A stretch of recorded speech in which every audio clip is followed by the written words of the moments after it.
You might hear some rumbling coming from downstairs. I heard that they are going to be on some sort of a covenant block building hunt to running all over the place, and that is the sound of the future, my friends. So we're going to enjoy that rumble.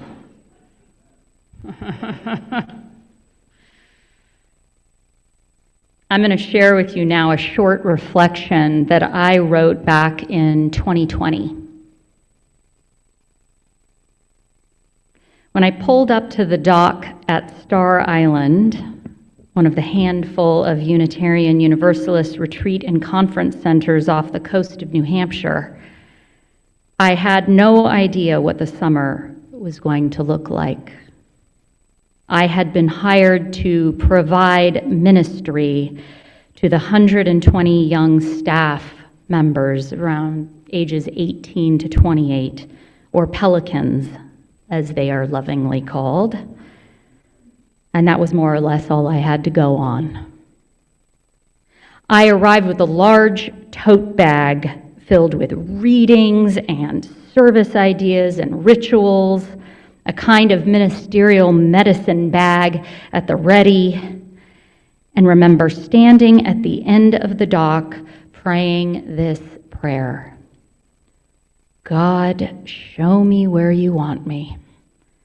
Help me to know what these young people need. I must have said that prayer 100 times that summer.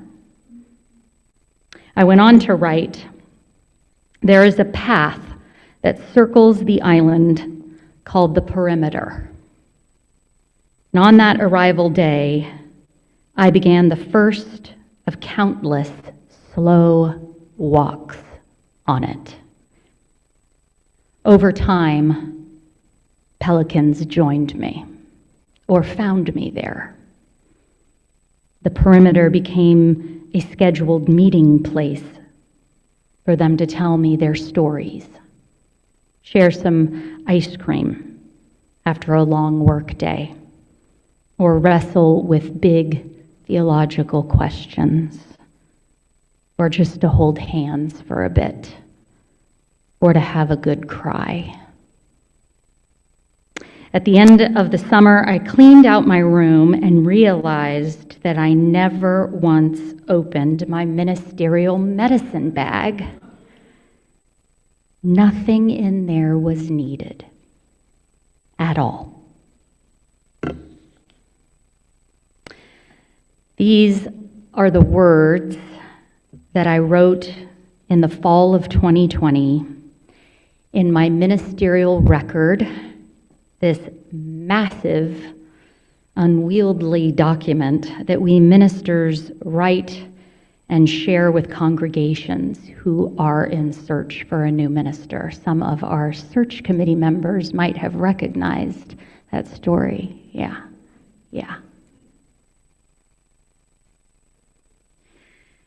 The prompt for this reflection in that record was, give a story that embodies your ministry. And I closed with these words. So, how does this story embody my ministry? I am a patient perimeter walker who is willing to take as many proverbial laps as are needed so as to really see and get the people I serve and love. Once you see and get people, you know how to serve them. This is my ministry embodied. I was inspired to reread my record and your congregational record in August, just this past month, as we set our sails to this year's theme, which is intention. You see, the tender time, which is search, depends upon intention. Congregations and ministers alike taking the time to honestly and earnestly reflect on questions like, who are we? Where have we been? What do we need now? And where are we trying to go together? Answering these questions with honesty and vulnerability paves the way for a good match in ministry. New ministries and hires in the life of a spiritual community invite in this kind of intentional introspection, transitions, and there are other kinds of transitions that happen in community too, and in our lives, right? We've been engaged in one of these introspective times of transition really for the past 4 years together with our kids and youth in faith exploration, which brought Kyle and all of us together. This requires a lot of spiritual muscle, and I don't think I really need to tell you that. You know it, you've lived it. Intentional questions like, who are we? What do we need? Where have we been? What do we need to let go of? Ooh, that's a tough one. Tender. And where are we trying to go? These don't come with quick and easy answers. Some are even painful to consider, let alone articulate. And my friends, it is a fool's errand and a recipe for real suffering to believe that any answer you do arrive at stays for long. I was glad that I experienced that lesson about my ministerial medicine kit not being needed that summer. This isn't to say I don't always have one at the ready and I'm always adding to it. But the bigger lesson is to not get so fixed on my plan, my agenda, our initiative, this vision, that I or we cease to get or see who it's for and why it's needed at this particular moment. That sweet little metaphor about the perimeter path on stars, I think, is still a good one. You see, this path circles the outer edge of this island. To your left is the ocean, which with large swaths of granite rock formations that often you have to crawl and climb over to get there, varied in span and height and size. And to your right is the living and communing place, where we sleep and eat, engage in workshops, rituals, or learnings, where business and planning meetings take place, where we worship in the chapel, where we play games, and where we enjoy rocking on our rocking chairs on the massive porch of this hotel called the Oceanic, drinking our lime rickeys with one another, or reading our books alone. Now, apart from the sleeping part, although sometimes our teens do have sleepovers in the church, I think it's been a while, but that has been known to happen around here. It's pretty similar to the layout of church, this church. Different landscapes, but similar layers out. Let me say more about that. The hope is that there is a good dance happening between these places. A season, as Ecclesiastes teaches us, for everything. A season for everything. And that all of us are intentionally, with consciousness, presence, and care, participating in it.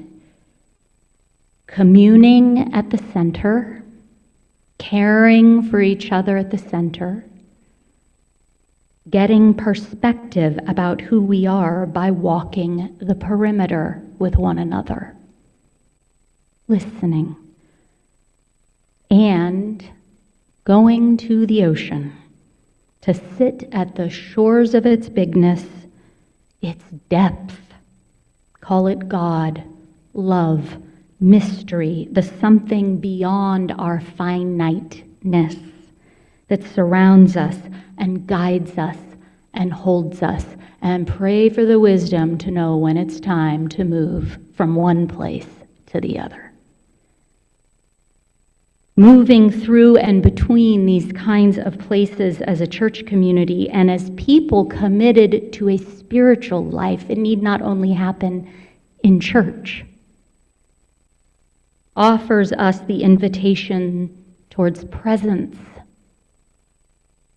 humility, compassion, wonder, as we dance this wild and blessed dance together. I want to share some of your words with you, snippets from your congregational record that have stayed with me. I carry them with me all the time, and they might surprise you.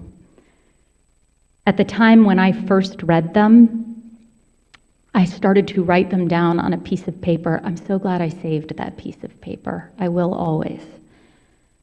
Because I needed to keep track of how many times you said something like what I'm about to read you. And it was the beginning of my thinking and feeling that this just might be a pretty good match. To be honest, we do not yet know what we are going to do with that insight. We have not yet arrived at a great process for this. We are open to doubt and questioning. We are working towards, we are wondering about, we still have work to do. One lesson we learned from this has been, we didn't do this well, and we're trying to do better.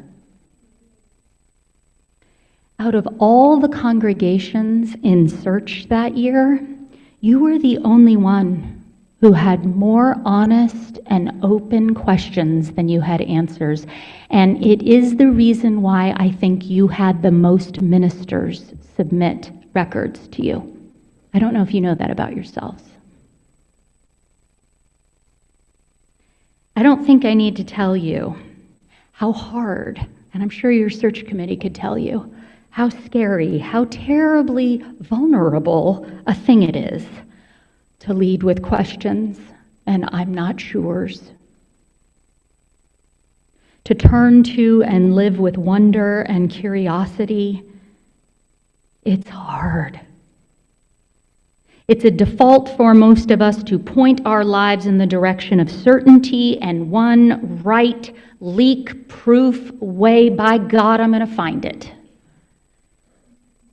This is what causes us so much suffering. The stress, the resentment, and the constant grief because life just won't stay put.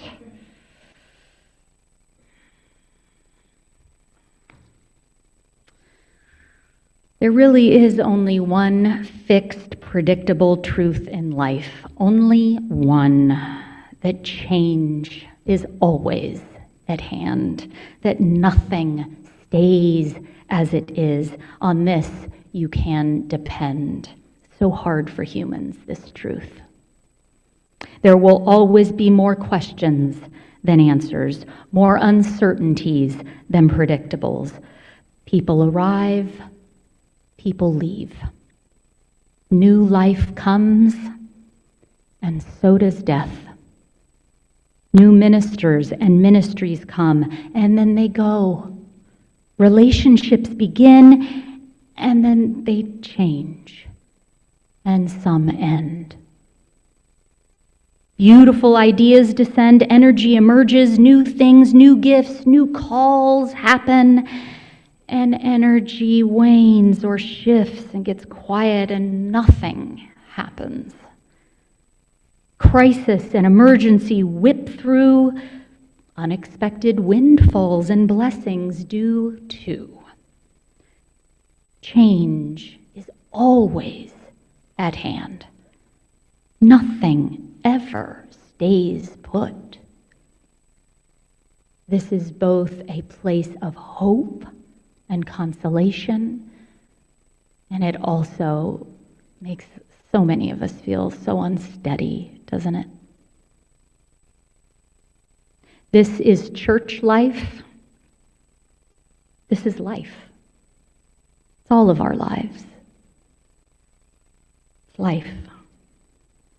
It's why I need that ocean, which I call God, and I know many of you have different names for that big, vast place that helps me feel that I'm just one human, big and so small, to help me let go into life as it is right now, to be present amid all that is changing and all that will change. That's why I need God in my life, so that I can meet this moment with some semblance of presence in the face of an ever-unfolding, changing life and world. This is what walking the spiritual path means, and if you are new to this community, I'm so glad you are thinking about walking it with us. Finding intentional practices and sources of healing in our lives that help us to do this. Find presence. And also practices and people that help us remember to forgive ourselves when we stumble or simply want to go back to sleep or struggle to accept and move with change and just want everything to stay put or just so afraid of it not. That's called being human too. I think it's so wonderful to be in this commitment that we're making to trying for this, in the promise that we're making to trying for this with you, with this church. As we enter into this 5th year of ministry together, my prayer is that we do so and keep trying for all this with some intention. Consider what your needs were, for starters, in 2020 or 2021. How about reflecting on how they might have changed? Because you've changed, I hope. I've changed. We're changing. There are new people here now. What are your needs? What is this moment, which is like no other moment, asking of us? When was the last time you took a perimeter walk and listened?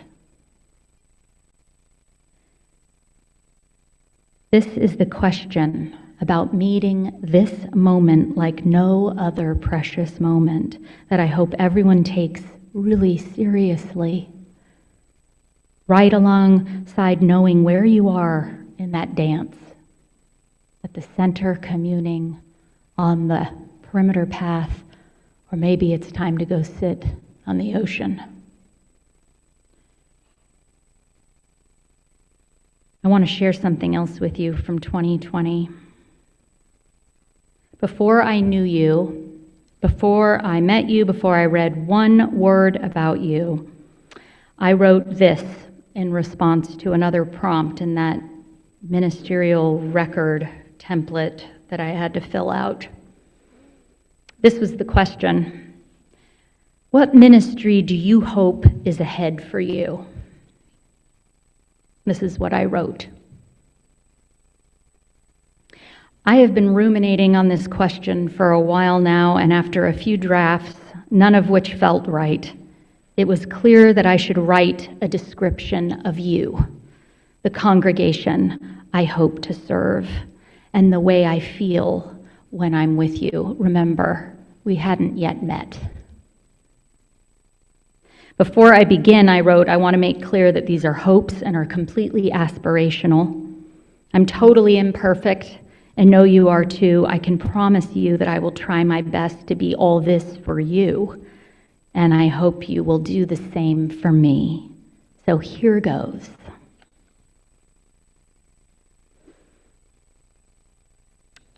You are a people that care about each other, love one another, and tell each other so often. And because you know how to love each other and you know what a gift it is to be loved, you are compelled to spread it, stretch it, and share it with the world. You are a people who love worship and know how to be both reverent and ridiculous. You love music of all kinds, and you aren't afraid to clap or dance when the Spirit moves, or even dust off your old ukulele and offer a duet some Sunday morning. When you sing Blue Boat Home, you mean every word. You are a curious people. You love asking questions. You want to know what other congregations in our larger faith movement are doing in all matters, and you want to know where your place is in the world, and you want to know how to stretch your faith, and you want to know how others get to God. This curious spirit keeps you showing up even when it feels really, really hard. I wrote, I hope that I will feel welcomed in the community and loved for who I am, that I would feel honored to be able to hear your stories and guide you and your children on a spiritual path, and that I am there with you as you mark the milestones of your life, the great joys and sorrows that lie ahead, and that I feel so fulfilled by this. I wrote that I hope my ministry is honored and respected, that you call me Reverend Sophia not because I am above you, but because it reminds you that I'm always your faithful minister and I love you. We talk to each other when we unintentionally cause hurt. We listen. We ask how we can make things right. I hope I feel supported in my spiritual life. You bless my need for rest and family time, retreat, study, vacation, and sabbatical, and that you see this as a gift for me and a gift for you. And I encourage you to rest and spiritually renew yourselves as well. We encourage and care for each other. I hope that I'm challenged by you to be a better citizen and a better woman and a better minister in this world. And I get to challenge you in the same way. And we roll up our sleeves and try and fail and try again and fail again. And we offer each other grace and we show up. We forgive ourselves when we fall short. I hope that I come to love you deeply and tell you so all the time. Not because I think I should or because I want to soothe you after saying tough things, but because I mean it from the bottom of my heart. Together, my hope is we do all of this and so much more. We laugh, we cry, we sing, share meals, and work side by side to make our church stronger and to heal this, our beautiful, broken world. This is my hope for what is ahead. And lucky me, my wish came true.